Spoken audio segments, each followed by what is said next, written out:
Hello, this is Deborah Yao with Black Education TV, and I just want to do a quick update on the incident at Starbucks involving the two real estate agents. I am not surprised at all at their response. They've spoken out, and as usual, there's this very docile response to this whole situation. They don't see it as a color issue, they see it as a people issue.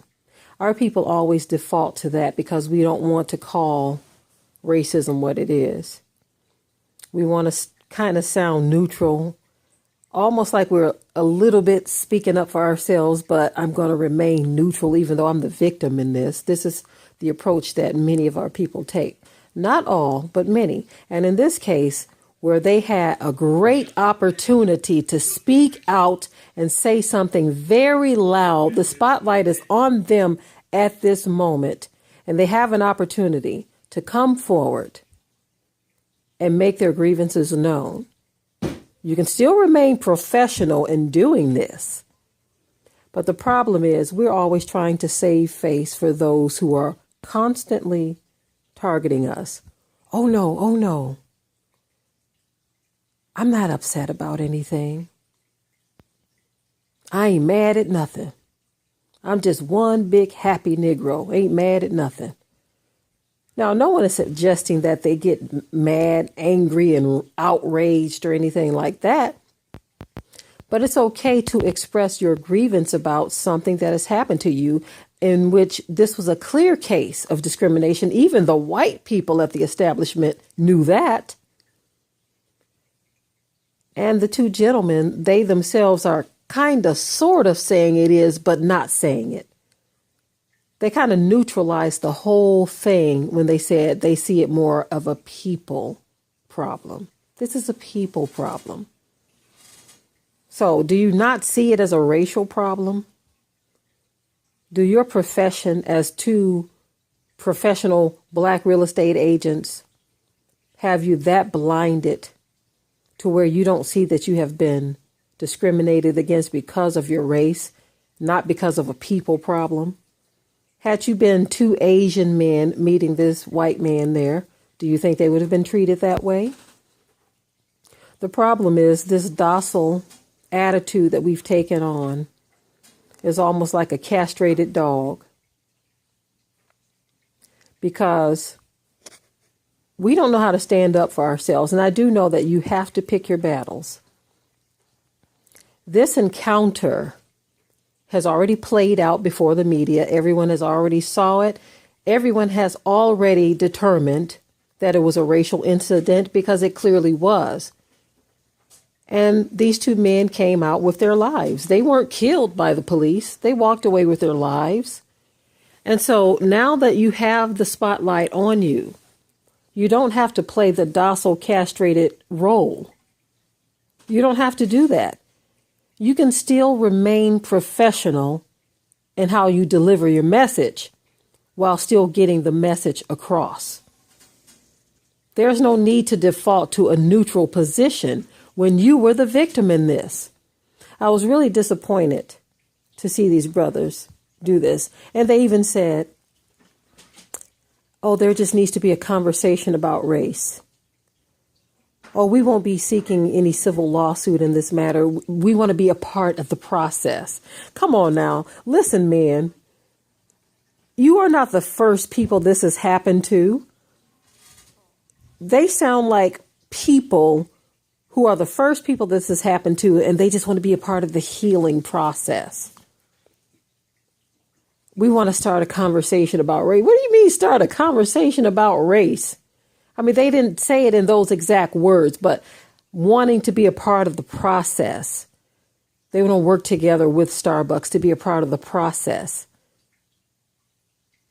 The conversation about race. What planet are you living on? This conversation, it goes and comes all the time. Every time something like this happens, okay, we need to have a conversation about race. Let's talk about race. No, that's not the conversation that needs to be had. We need to talk about discrimination, double standards, hypocrisy, injustice. That's what needs to be talked about. And I noticed someone commented under the video that I saw. It was a white person. They actually said that maybe white people need to start boycotting black businesses. And then they said, oh, wait a minute. Blacks don't have any businesses that we can boycott to begin with. And see, that's the garbage I'm talking about right there. You say something about having a conversation about race. That is the conversation that many of them have. That was his roundabout way of saying that we're going to treat you whatever way we want. And no matter how much you talk about it, we're not going to change. This is in our genetic makeup. We were just talking about this earlier today, about how things of your ancestors are passed down through your DNA, through your bloodline, and they are clearly proof of that. Many of them have never had any type of personal encounters or dealings with so-called black people, but yet they manage to harbor this hatred and this bitterness and this discriminatory attitude against black people. I'm reminded of a story in which I shared this years ago in another video, where this white woman had a daughter who she always feared. She said one of her worst and greatest fears was that her daughter, her beautiful daughter, would be savagely raped by a black man. That was one of her worst fears. Unfortunately, her daughter was savagely raped and beat and killed. But it wasn't by a black man. It was by a white man.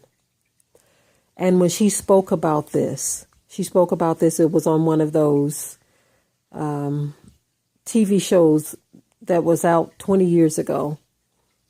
It was on one of those types of shows. I don't remember the name of the show, but it was their version. It was that version of a reality TV show back then where they would talk about real life stories of things that have happened to people. And as she spoke about this, she was actually angry at herself for thinking that this would happen to her daughter at the hands of a black man, in which they had never even encountered one in person. They had never even seen one in their area of the world, of the country, of this country. But that was her greatest fear. So statistically, it wasn't even possible because they weren't even running across any black men. Statistically, her fear wasn't even possible. But who she was surrounded by, which are people who looked just like her, ultimately did what she feared the most to her daughter. Not only did they rape her, but they killed her as well. And so you see, it's in the DNA to feel this way about our people.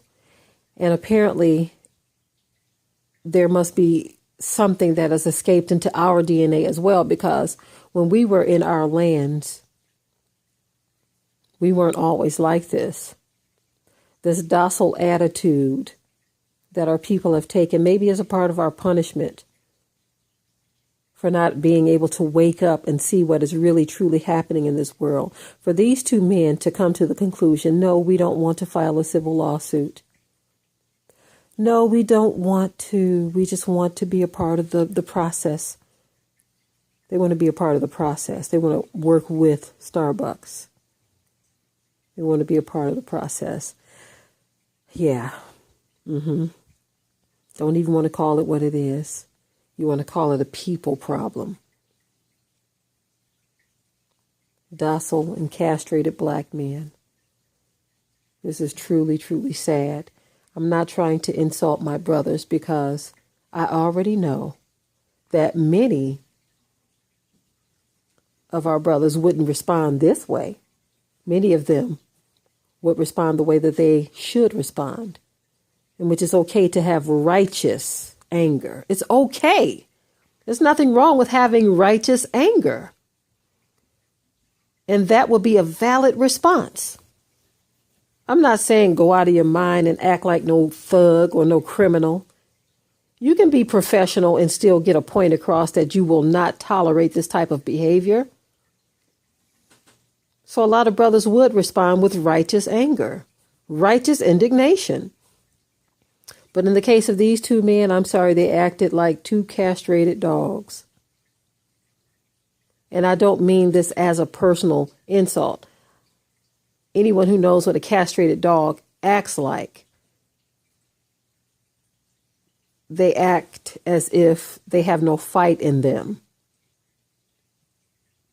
They act as if they are wounded puppies, more so than male dogs, who are territorial, who will defend, who will fight. I'll even take it a step further. If you find the castrated dog thing offensive, even a rooster. We have 3 roosters, and it wasn't intentional. It was by mistake. We actually had 4. We had bought some chickens from a local farmer, and she said if we buy the chickens, we have to get the rooster too. He comes with the package. She will not separate. So we ended up getting him. It was a beautiful rooster. Notice I said was a beautiful rooster. And just to give you a quick rundown, we ended up having 4 roosters because of him. One we didn't. When you buy baby chicks from, or when you buy babies from a farm store, they don't always give you females. They let you know that there could be some males in there. And so we ended up getting one that way too. And then our rooster that we've had for 8 years, he's an old fella now. He was pretty much the boss back there, but one of the hens last year laid some eggs, and again with her bunch, we got another rooster. So Stanley's bunch had a rooster in it. Stanley is the 8-year-old rooster, and his babies, there was 6 born. One of them was a rooster. And so his baby boy grew up, and Stanley, of course, showed him who the boss was. And so for the longest, Stanley was still the boss in the yard, putting his son in place. The other rooster that came from the farm store knew who the boss was, and the rooster that we got from the local farmer knew who the boss was. It was Stanley, the 8-year-old rooster. But then one day, the rooster that we got from the local farmer, he lost the fight. And his lights were put out, if you know what I mean. The rooster that we got that grew up from the farm store, he's still back there. He knows his place too. But this is what happened. There was a showdown between Stanley and his son. And Stanley survived, but his son put his eye out. And now he is running the yard. We actually had to separate them because he almost took Stanley out. Now, I know that this is far different from what I was just talking about. I just inserted that because I wanted to show how when a man is up against something, when a male is up against something, be it a dog, a rooster, a lion, a hyena, an elephant, when males are challenged, they fight. They defend themselves.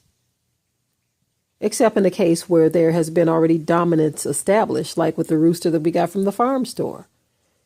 So what these 2 men at Starbucks remind me of, they remind me of that rooster that came from the farm store who says, you know what? I'm not going to challenge those in authority here. I'm not going to do that. I'm not going to challenge Stanley or his son because I see what happened to the other rooster, the rooster who came here and tried to establish some dominance. I see they put his lights out, so I'm just going to keep it calm. So that's what he does. He just tucks and run, keeps it calm. No fight, no challenge. I'm not going to challenge you, man. This is your yard, right? And so That's what I see that has happened with these men. This is why I wanted to bring up the scenario in case anyone was offended by the castrated dog scenario. What about a docile rooster? Okay, is that better? These two men, when they have the opportunity to speak and still be strong, they decided to tone things down. And it doesn't matter. I'm okay if you all don't agree with me. Many times some of you will let me know I don't agree with you. That's fine. I don't expect everyone to agree with everything that I say, because I'm entitled to my opinion. You are entitled to yours. But I was very disappointed that these men acted like the docile rooster when they had the floor. You had the floor, brothers. But you called this a people problem. This is not a people problem. This is a racial problem. And this country has had it for so long, I'm surprised you can't see it for what it is. My instincts tell me that you do see it for what it is, that you know in your heart of hearts that this is a racial problem. But when you had the floor, you wanted to tone things down a bit and call it a people problem. Okay, family, that's all I got to say on this matter. I'm out.